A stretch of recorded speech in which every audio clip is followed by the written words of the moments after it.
We need to understand the difference between transformation and change. People are always trying to change themselves. Change means, now this is like this. If I make it like this is a change. If I make it like that, that's a change. If I make it like this is another kind of change. The essential quality will never change. When we say transformation, the word transformation means that nothing of the old remained. Something totally new flowered within you. Now you look at a rose plant full of thorns. Springtime came and rose flowers burst out. It is a transformation. The thorns are still there. There are more thorns than flowers. But we don't call it a thorn plant, we call it a rose plant. Because that single rose, everybody's attention goes more towards that one single rose than 100 thorns that are on the plant, isn't it? So, all the thorns in you, maybe you cannot remove right now. But if one rose flower blossoms, all that, no, everybody is willing to overlook those things, isn't it? Yes? So you don't have to iron yourself out and straighten yourself out as somebody thinks it is the right way to be. No. If you can just make yourself into a very joyful being, whatever other nonsense and quirkiness and kinkiness you have, people are willing to take it. Yes or no?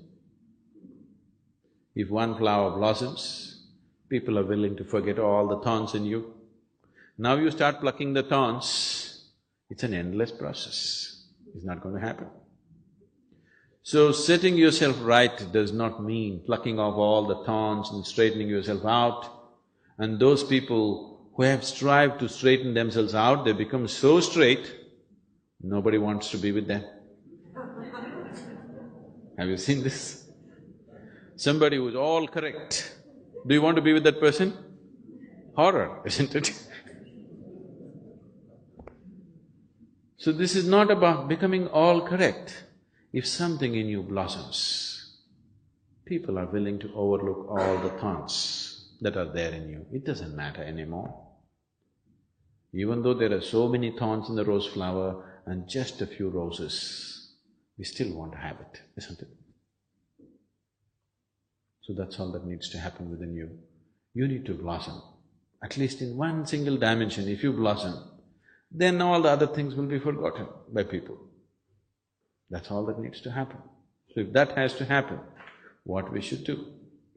You can't pull a flower out of a plant. You never thought about a flower, but every day you nourish the root. Flower will happen, isn't it? So how to nourish the roots of who you are? You have a mind, you have an emotion, you have a body, but all these things are functioning only because your life energies are functioning, isn't it so? Yes? Are you doing the lub-dub right now, or is it happening?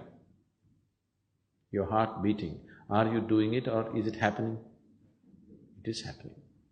Your breath, inhalation and exhalation, are you doing it or is it happening? It is happening. Everything that is life is happening, isn't it? Is it so? It is happening, you are not doing it. If it was in your hands, you know what a mess it would be by now? Fortunately, it's not in your hands, it is happening. So these life energies are constantly making you tick and happen. And that's what you need to nourish.